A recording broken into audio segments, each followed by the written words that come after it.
what's up guys, welcome back to my channel, and today I'm with Cherry Megan Naban, and I'm delighted to be with her today.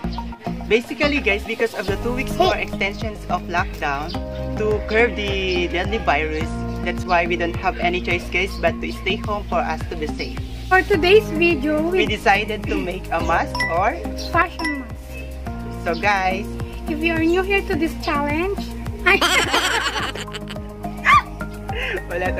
reminder guys, don't forget to subscribe and click the bell below for more free videos like this.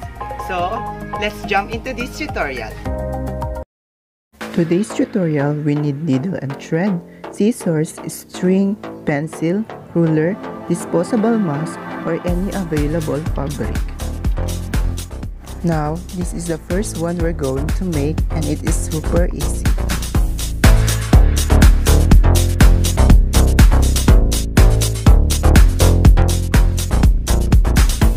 We're going to use the mask as a pattern, and then measure the length and width the same with the disposable mask, and I added a 1-inch seams allowance all over.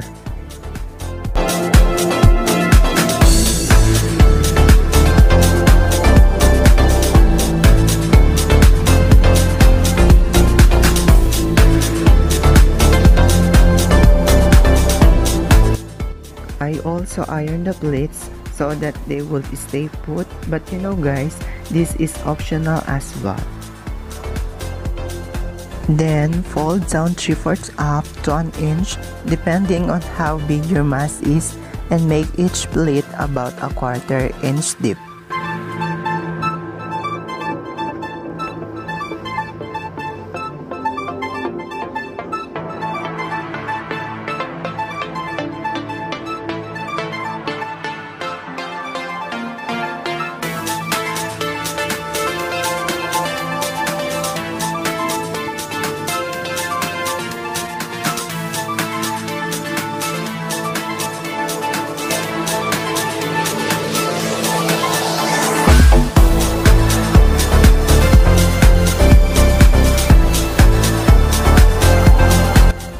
You can do running stitch just like what I'm doing, or just a regular straight stitch.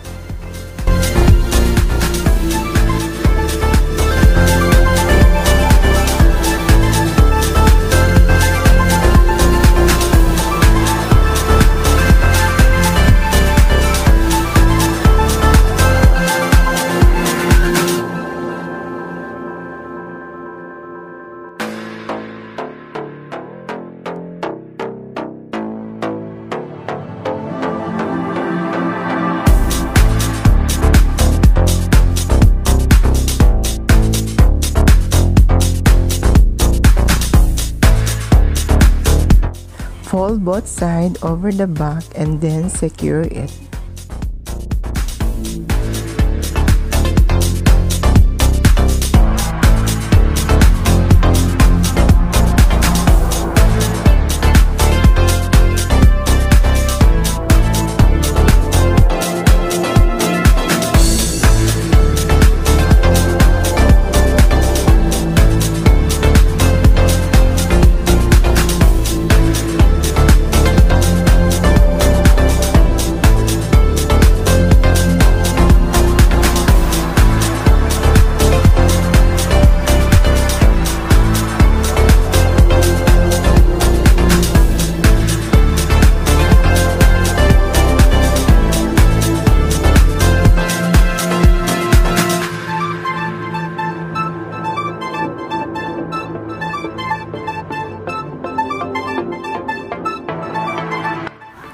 Attach a string inside over the first pleat.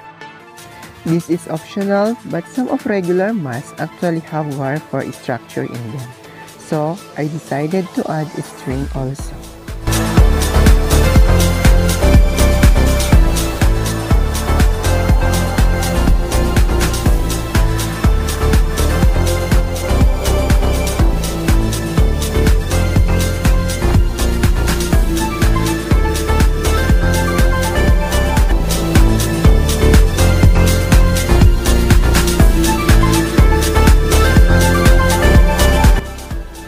I ended up sewing elastic ends together about 1/4 from each end.